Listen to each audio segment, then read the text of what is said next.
पुरुष की आंखों में जल्दी से आंसू नहीं आते। स्त्रियों की अपेक्षा, स्त्रियां पुरुष की अपेक्षा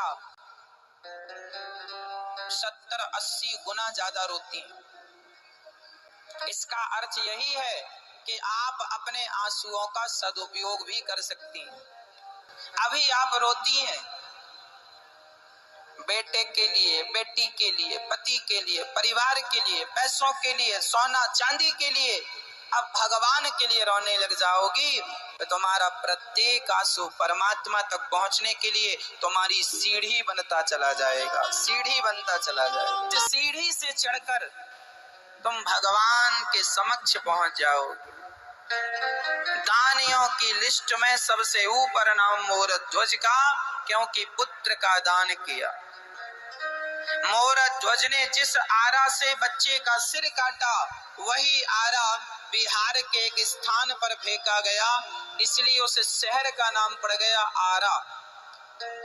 बिहार में एक जगह है आरा, वह आरा मोर ध्वज के द्वारा पुत्र के सिर पर आरा चलाने से, उस आरा को उस स्थान पर दफनाने से, उस आरे को वहां गड़ाया, इसलिए नाम पड़ा आरा। मनुष्य के कल्याण का परम साधन क्या है? ऐसे तमाम प्रश्न हुए हैं, सूत जी ने सबके उत्तर दिए। भगवान के 24 अवतारों का उल्लेख भागवत जी में, वर्णन। 24 अवतार हैं भगवान के। सारे अवतारों की अद्भुत चर्चाएं हैं। भगवान के प्रत्येक अवतार के पीछे कोई ना कोई हेतु है। अच्छा, आपसे कोई पूछने लग जाए कि बताओ भगवान के अवतार कितने हैं, तो आप क्या कहेंगे? मैया जी, ओ मेरी माँ, बताओ भगवान के अवतार कितने हैं? 24 अवतार हैं। पहला अवतार है सनकादियों का। हर अवतार के पीछे कोई ना कोई उद्देश्य है। एक बार एक राजा ने, एक मुगल शासक ने, मुगल राजा ने एक बार बीरबल से प्रश्न किया।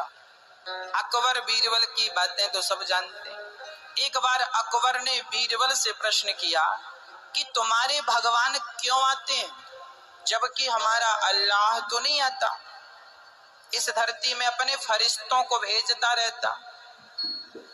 कुरान के अनुसार अल्लाह कभी इस धरती पे नहीं आती, उनके हिसाब से फरिश्ते भेजते रहते हैं वो।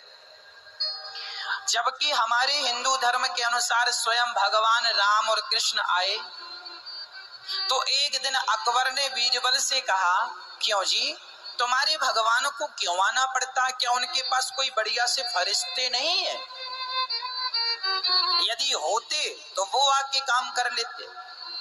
लगता उनके पास कोई बढ़िया मैनेजमेंट करने वाले लोग नहीं, इसलिए उनको खुद आना पड़ा। तब बीरबल ने उत्तर दिया, महाराज, मुझे इस प्रश्न का उत्तर देने में कुछ वक्त लगेगा। 15 दिन का समय मांगा। बीरबल ने इसका उत्तर निकाल लिया। एक दिन राजा का मन हुआ कि चलो नदी पर, यमुना जी पर नौका विहार करते। तो यमुना जी पर नाव सजाई गई। अकबर नाव में बैठा और नाव चली।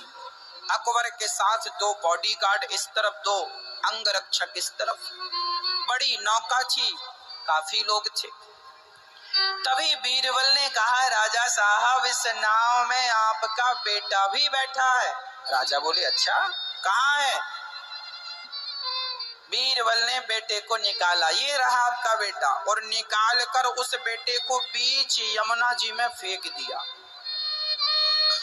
अकबर बोले, बीरबल क्या किया? उससे तैरना नहीं आता। स्वयं अकबर कूद पड़े यमुना में और अपने बच्चे को बचाकर किनारे लाए।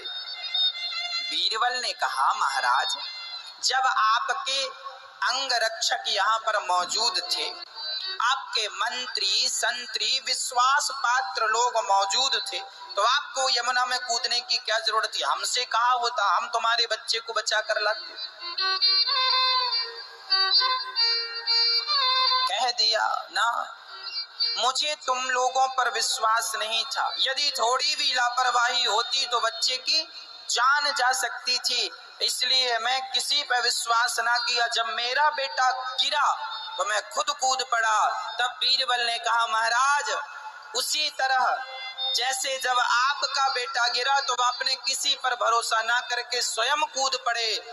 बीरबल ने कहा, जब भक्तों पर संकट आता है तो भगवान किसी पे भरोसा ना करके स्वयं भक्तों की रक्षा के लिए भाव सागर में कूद पड़ते हैं।